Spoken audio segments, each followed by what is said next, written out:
Before we delve into the shadows of this twisted tale, make sure you hit that subscribe button and ring the notification bell. You won't want to miss the dark secrets we unearth.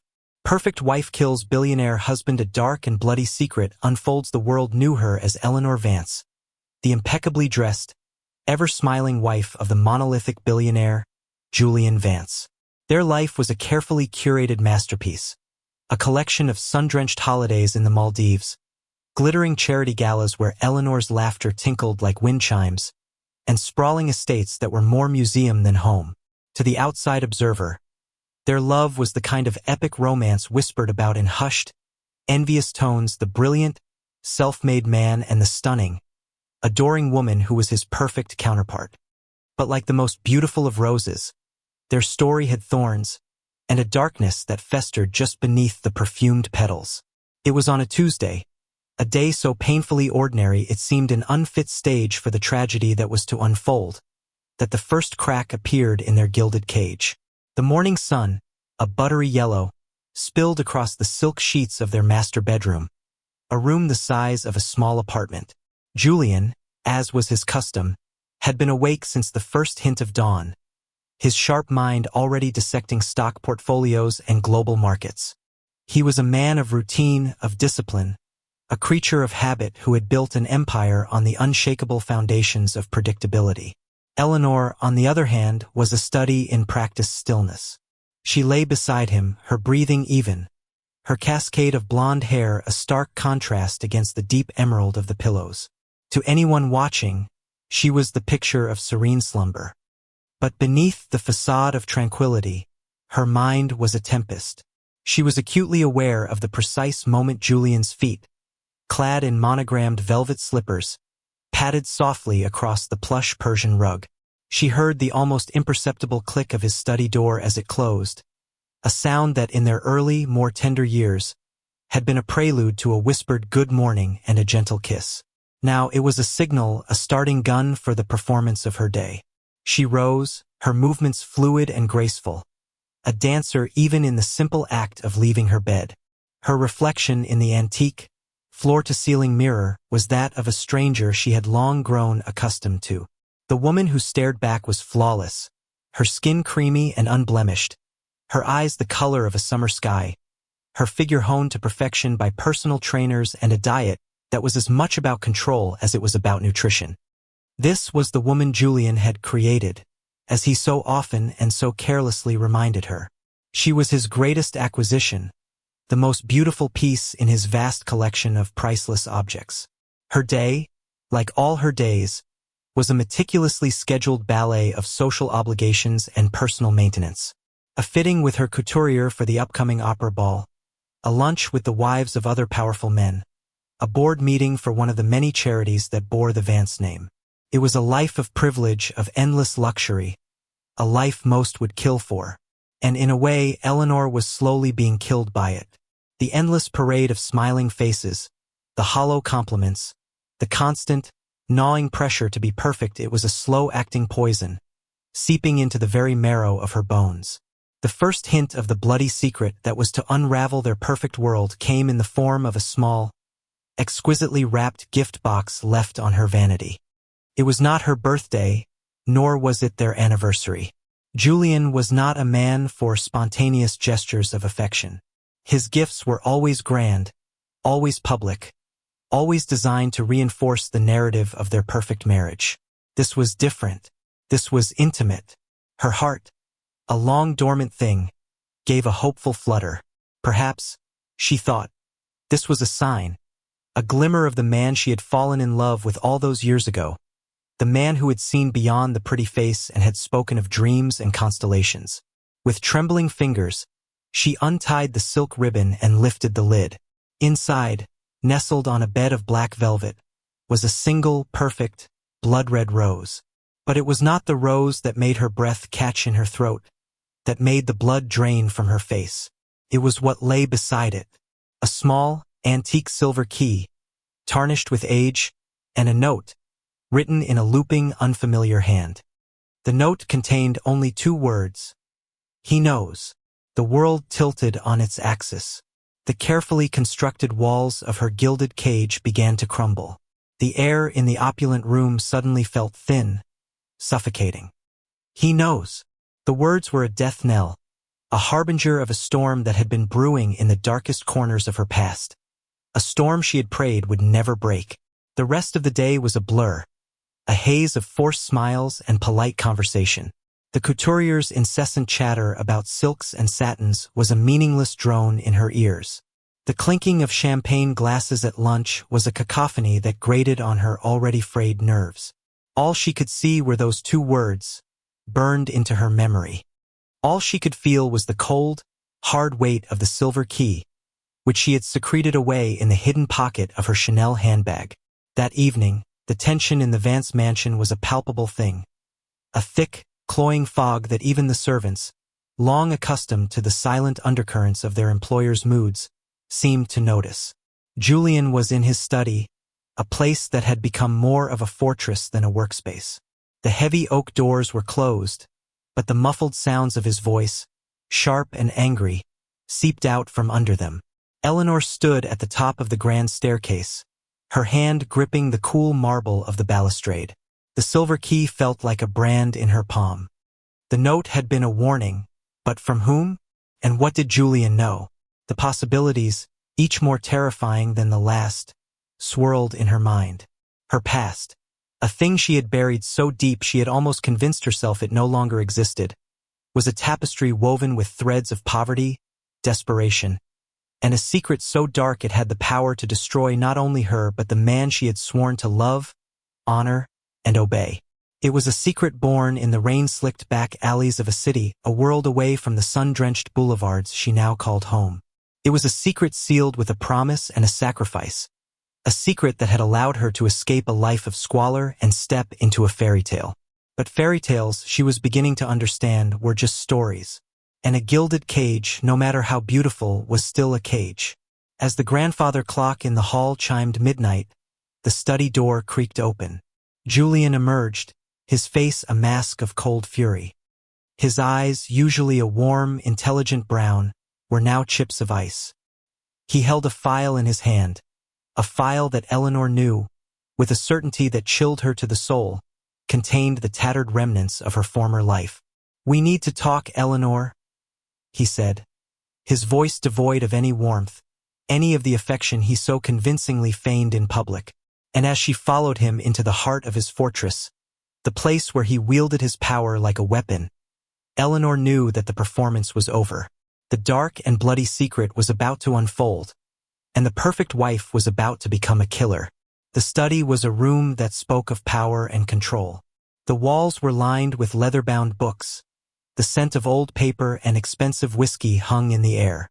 A fire crackled in the hearth, casting long, dancing shadows that seemed to writhe and twist like living things.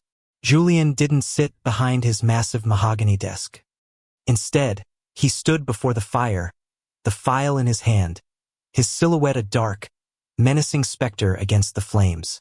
"I had you investigated, Eleanor," he began, his voice a low, dangerous rumble. "A routine background check, you understand. A man in my position can't be too careful." He paused, letting the words hang in the air, heavy with unspoken accusation. "It's amazing what one can find when one knows where to look, or who to pay." He opened the file, and even from across the room, Eleanor could see the grainy black and white photographs, the faded newspaper clippings, the official-looking documents that chronicled a life she had fought so hard to forget. A life of a girl named Anna, a girl with haunted eyes and a will of steel, a girl who had done unspeakable things to survive. "Anna Petrov," Julian said, the name falling from his lips like a curse. "Orphaned at 10, a ward of the state, a runaway at 16. A petty thief, a grifter, a woman with a rap sheet as long as my arm." He looked up at her then, his eyes boring into hers, searching for a flicker of the girl she used to be. "But that's not the most interesting part of your story, is it, Anna?" Eleanor's carefully constructed composure began to crack. The blood pounded in her ears, a frantic drumbeat against the silence of the room. She had known this day would come. She had lived in fear of it for 10 long years. But the reality of it was far more terrifying than anything she could have imagined. Julian took a step closer, his voice dropping to a conspiratorial whisper. The most interesting part is the man you were with. The man who taught you all your little tricks. The man who helped you disappear and reinvent yourself as Eleanor Vance. He paused again, a cruel smile playing on his lips. The man you killed. The words hit her with the force of a physical blow. She staggered back, her hand flying to her mouth to stifle a gasp. It was a lie, a vicious, twisted lie.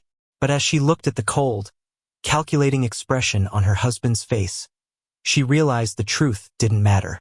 He had his own version of her story, a version that suited his own dark purposes. "You're a murderer, Eleanor," he hissed, his voice laced with a venom that was both terrifying and exhilarating. "A cold-blooded killer who has been living a lie for a decade. And I, your loving, devoted husband, have been your unsuspecting victim." But he wasn't a victim. He was a predator, a puppet master who had been pulling her strings from the very beginning. The sudden, horrifying realization dawned on her. The anonymous note, the silver key, the blood-red rose, it had all been him.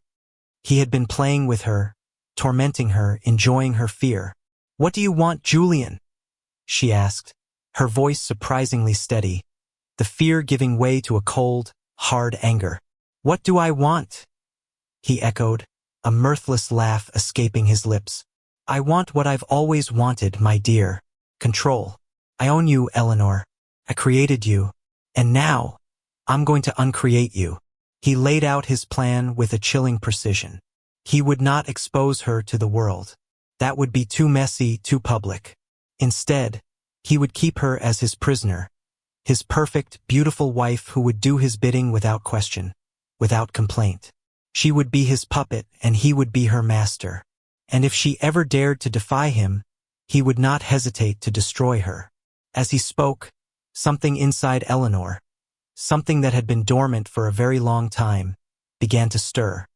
It was the same fierce, unyielding spirit that had allowed her to survive the streets, the same steely resolve that had helped her claw her way out of the gutter. She had been a victim once, a pawn in a man's cruel game. She would not be one again. The firelight glinted off the heavy, ornate letter opener on Julian's desk. It was a beautiful object, a gift from a foreign dignitary, its handle inlaid with mother-of-pearl, its blade a sliver of polished steel. It was a weapon disguised as a work of art. The perfect wife was a facade, a carefully constructed illusion. The woman who stood before Julian that night was not Eleanor Vance. She was Anna Petrov, and Anna Petrov was a survivor. As Julian turned his back to her, to pour himself a celebratory glass of whiskey, she moved. Her movements were swift, silent, and deadly. The letter opener felt cold and heavy in her hand, a righteous weight. The dark and bloody secret was about to be sealed with another. And this time, there would be no witnesses. The gilded cage was about to become a tomb. The silence that descended upon the study after Julian's body hit the plush Persian rug was a living, breathing entity. It was a heavy, suffocating blanket that threatened to smother Eleanor, to consume her whole. For a long, terrifying moment, she was frozen, the letter opener still clutched in her hand, the sticky warmth of her husband's blood a stark, horrifying contrast to the cool mother-of-pearl of the handle. Then, the survival instincts that had been honed in the crucible of her past kicked in. The fear, the shock, the overwhelming wave of nausea, she pushed it all down, compartmentalizing the horror, focusing on the immediate practical necessities of the situation. She was no longer Eleanor Vance, the billionaire's perfect wife. She was Anna Petrov, the street-smart survivor, and she had a mess to clean up. Her movements were methodical, precise, born of a desperate need for self-preservation. She wiped the letter opener clean, her hands surprisingly steady, and placed it back on the desk, its polished steel glinting innocently in the firelight.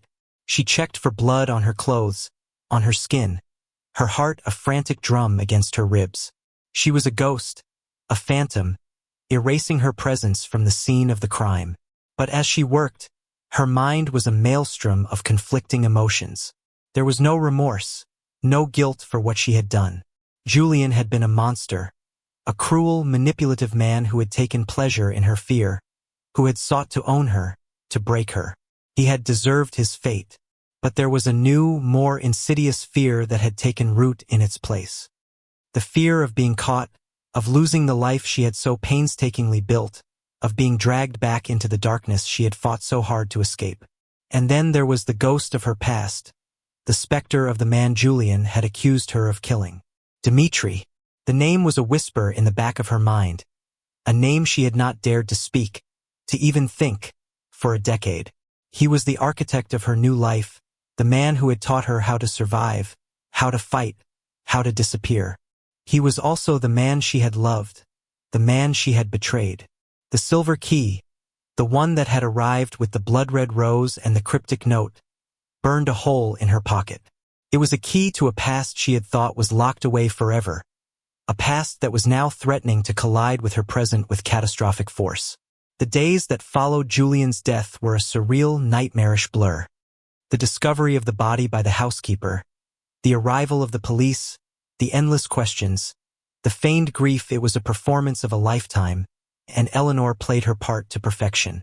She was the grieving widow, the broken-hearted wife, her face a mask of carefully constructed sorrow. The police, initially, suspected a robbery gone wrong. The Vances were, after all, a tempting target for any number of opportunistic criminals. But as the investigation deepened, as the detectives began to peel back the layers of Julian's life, a different picture began to emerge. A picture of a man with many enemies, a man who had built his empire on the ruins of other people's dreams, a man who had collected secrets and used them as weapons. Eleanor, as the grieving widow, was largely above suspicion. She had an alibi. She had been in her room, sedated, on the night of the murder. A lie, of course, but a lie that was corroborated by her personal physician, a man who owed his lucrative practice to the Vance family's patronage. The perfect wife, it seemed, was also the perfect liar. But as the police investigation stalled, another, more personal investigation was just beginning.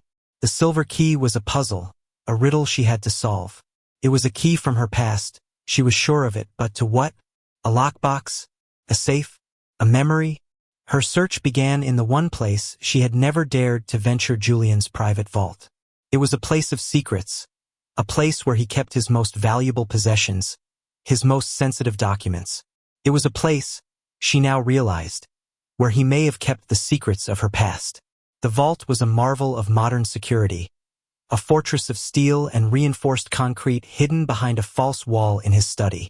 But Eleanor had been a student of a master, and Dmitri had taught her well. She had watched Julian open the vault on numerous occasions, had memorized the complex sequence of numbers and codes, a contingency plan for a day she had hoped would never come. Inside, the vault was a testament to Julian's wealth and paranoia. There were stacks of cash, bearer bonds, rare jewels, and a collection of priceless art that could have filled a small museum. But it was not the treasures that interested Eleanor. It was the files, row upon row of them, each meticulously labeled, each containing the secrets of some of the most powerful people in the world. Julian had been a collector of secrets, and he had used them to build his empire, to manipulate, to control. And then she saw it, a file with her name on it, Eleanor Vance. Her heart hammered against her ribs as she pulled it from the shelf. Inside, she found not the sordid details of her past, but a different kind of secret, a secret that was far more shocking, far more devastating than anything she could have imagined. The file contained a prenuptial agreement, one she had signed without a second thought, blinded by love and the promise of a new life. But as she read the fine print, the legal jargon that had once been a meaningless blur, the true nature of her marriage was laid bare. She was not Julian's wife. She was his employee. The contract, in essence, was an indenture, a document that gave him complete and total control over her life, her finances, her very identity. And in the event of his death, his entire estate, his vast fortune, would not go to her, his grieving widow. It would go to a trust that was controlled by a single, anonymous beneficiary. The betrayal was a physical blow, a punch to the gut that left her breathless. All those years, all the sacrifices, all the lies, it had all been for nothing. She was a pawn in a game she didn't even know she was playing. But the file contained another, even more shocking revelation. Tucked away in a hidden compartment was a single, faded photograph. A photograph of a young woman with haunted eyes and a defiant smile. A photograph of her, of Anna Petrov. And standing beside her, his arm wrapped protectively around her shoulders, was a man with dark, brooding eyes and a face that was etched with a pain that mirrored her own. Dmitri. The photograph was a ghost, a relic from a past she had tried so hard to bury. And as she looked at it, the memories came flooding back, a torrent of emotions she had long suppressed. The hunger, the fear, the desperation of the streets. And the fierce, all-consuming love she had felt for the man who had been her protector, her mentor, her everything. The silver key. It was his. She knew it with a certainty that was as unshakable as it was terrifying. He was alive, and he was coming for her. The ghost of her past was no longer a specter. He was a real flesh-and-blood man, a man who held the key to her secrets, a man who had the power to destroy her. The dark and bloody secret of Julian's death was about to become a footnote in a much larger, much more dangerous story. And Eleanor Vance, the perfect wife, the grieving widow, was about to come face to face with Anna Petrov, the woman she had tried so hard to kill.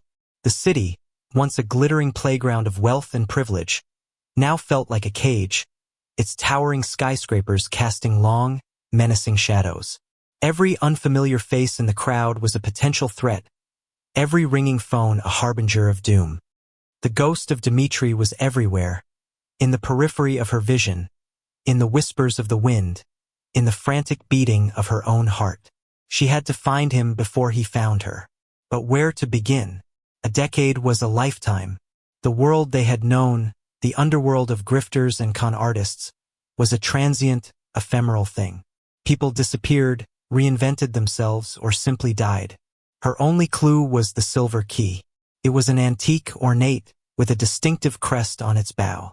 A key to a place, a memory, a secret they had shared. She racked her brain, sifting through the tattered remnants of her past, searching for a glimmer of recognition. And then, like a ghost from a half-forgotten dream, it came to her. The safe deposit box. It was a contingency plan, a fail-safe they had established in the early days of their life together, a place to hide their ill-gotten gains, their false identities, their escape route. It was a place they had sworn to never use unless it was a matter of life and death.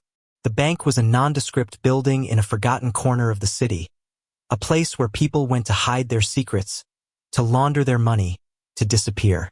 As she walked through its revolving doors, the Eleanor Vance facade began to crumble, the carefully constructed artifice giving way to the raw, untamed spirit of Anna Petrov. The bank manager, a man with tired eyes and a practiced, professional smile, led her to the vault.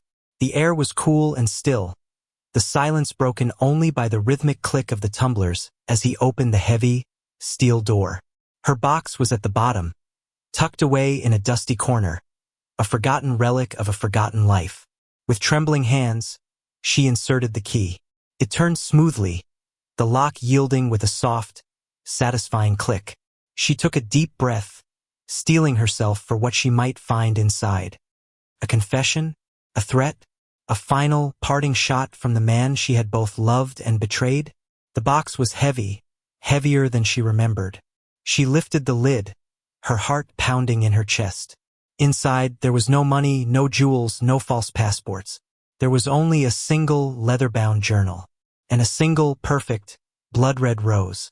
The rose was fresh, its petals still soft and velvety, its scent filling the small, sterile room with a fragrance that was both beautiful and menacing. He had been here, he knew. With a sense of dread, she opened the journal. The pages were filled with Dmitri's familiar, elegant script, a chronicle of the 10 years they had been apart. It was a story of a man consumed by a singular, all-encompassing obsession, her. He had watched her from afar, had tracked her every move, had reveled in her ascent into the world of the rich and powerful. He had seen her as his creation, his masterpiece, and Julian Vance as the man who had stolen her from him. The journal was a love letter and a death threat, a testament to a passion that had curdled into a dangerous, obsessive madness. He had been the one who had sent her the key, the rose, the note. He had been the one who had been pulling the strings, a puppet master in the shadows, orchestrating the events that had led to Julian's death. And then, on the last page, a single, chilling entry, dated the day before Julian's murder. "It's time to bring my angel home." The blood drained from her face. She was not the killer. She was the weapon. Dmitri had used her, had manipulated her, had pushed her to a point where she had no choice but to kill her husband. He had framed her, had set a trap, and she had walked right into it. The ghost of her past was not a specter. He was a monster, and he was coming for her. The dark and bloody secret of Julian's death was no longer her own. It was a shared secret, a bond that tied her to a man who was far more dangerous than the one she had killed. The gilded cage had been replaced by a spider's web, and she was caught in its sticky, silken threads. The perfect wife was about to become the perfect scapegoat. The world outside the bank had shifted on its axis. The once familiar streets of the city now seemed alien, hostile, a labyrinth of concrete and glass where danger lurked around every corner. Eleanor, or rather Anna, for she could no longer deny the woman she had once been, was no longer the hunter. She was the hunted, and the predator was a man who knew her better than she knew herself. Dmitri's journal was a roadmap to his twisted, obsessive mind, a chilling testament to a love that had festered into a malignant, all-consuming cancer. He saw her not as a woman, but as a possession, a work of art he had created and that had been stolen from him. And now he was coming to reclaim what was his. The first step was to disappear, to shed the skin of Eleanor Vance, the billionaire's grieving widow, and to once again become Anna Petrov, the ghost, the survivor. She emptied her bank accounts, converted her assets into untraceable diamonds, and destroyed every trace of the life she had so meticulously built. The sprawling mansion, the designer clothes, the priceless art, it was all a cage, and she was finally free. But freedom was a cold, lonely place. The city was a web, and Dmitri was the spider at its center. He had eyes and ears everywhere, a network of informants and spies he had cultivated over a decade of patient, obsessive planning. She saw him in the faces of strangers, heard his voice in the whispers of the wind, felt his presence in the shadows that danced at the edge of her vision. Her only hope was to find him before he found her, to turn the tables, to become the hunter once more. But how do you hunt a ghost? A man who had taught her everything she knew about disappearing, about reinvention, about survival? Her journey took her back into the underbelly of the city, the world she had left behind a decade ago. The glitzy nightclubs and high-end boutiques were replaced by smoky back-alley bars and dimly lit gambling dens. The scent of expensive perfume was replaced by the stench of cheap whiskey and desperation. This was Dmitri's world, the world where he was king. She was a stranger in a strange land, a ghost from a past that most had forgotten. But the underworld had a long memory, and the name Anna Petrov still carried weight, still commanded a certain kind of respect, a certain kind of fear. Her search for Dmitri was a perilous one, a tightrope walk over a chasm of betrayal and violence. She called in old favors, cashed in old debts, navigated a treacherous landscape of shifting allegiances and whispered secrets. And with every step she took, she could feel Dmitri's net tightening around her. The breakthrough came from an unlikely source, an old, washed-up forger named Mikhail, a man who had once been Dmitri's mentor. He was a relic of a bygone era, a man who lived in a world of shadows and secrets, a man who had seen it all. Mikhail, his hands trembling from a combination of age and cheap vodka, told her a story of a man consumed by a love so fierce, so possessive, that it had driven him to madness. A story of a man who had spent a decade planning his revenge, a man who had orchestrated the downfall of Julian Vance with the precision of a master chess player. And then he told her where to find him. An abandoned theater on the outskirts of the city, a place where they had once dreamed of a different life, a life of art and beauty, a life that had been stolen from them by the cruel hand of fate. The theater was a ghost of its former self, its once opulent facade now crumbling and decayed. The velvet seats were torn and faded. The stage was covered in a thick layer of dust. The air was thick with the scent of mildew and forgotten dreams. It was a fitting stage for their final act. Dmitri was waiting for her on the stage, a lone figure in the pale, ethereal light of the moon that streamed through a hole in the roof. He was older, his face etched with the lines of a decade of bitterness and obsession, but his eyes were the same. The dark, brooding, intense eyes that had once held a universe of love for her, and that now held only a cold, chilling emptiness. "My angel," he said, his voice a soft, caressing whisper that sent a shiver down her spine. "You've come home." He was not the man she had loved. He was a monster, a creature of the darkness, a man who had used her, who had manipulated her, who had turned her into a killer. "This isn't a homecoming, Dmitri," she said, her voice steady, devoid of the fear that was churning in the pit of her stomach. "It's an ending." The confrontation was not one of violence, of fists and fury. It was a battle of wills, a clash of two damaged souls, two people who had been forged in the same fire. He tried to reason with her, to seduce her with promises of a new life, a life where they could be together, free from the shadows of their past. But she was no longer the naive, impressionable girl he had once known. She was a woman who had been to hell and back, a woman who had tasted both the bitterness of poverty and the hollowness of wealth. She had a choice to make, a choice between the darkness that Dmitri represented and the uncertain, unwritten future that lay before her. In the end, it was not a choice at all. She could not go back. She could not be the woman he wanted her to be. The police, tipped off by an anonymous source, arrived in a wail of sirens and flashing lights. Dmitri, cornered, trapped, his carefully constructed world crumbling around him, made one last, desperate plea. But it was too late. The curtain had fallen on their tragic play. As they led him away in handcuffs, his eyes met hers one last time, and in their dark, fathomless depths, she saw not hatred, not anger, but a profound, heartbreaking sadness. A sadness for the love they had lost, for the life they could have had. Eleanor Vance was dead. Anna Petrov was a ghost. The woman who walked out of the theater that night was someone new, someone who had been forged in the crucible of her past, someone who was finally truly free. The dark and bloody secret was finally out. But it was no longer her secret to keep. It was a story, a memory, a ghost that would forever haunt the gilded cage she had left behind. And as she disappeared into the anonymity of the city, a ghost in the machine, she knew that her story was not over. It was just beginning.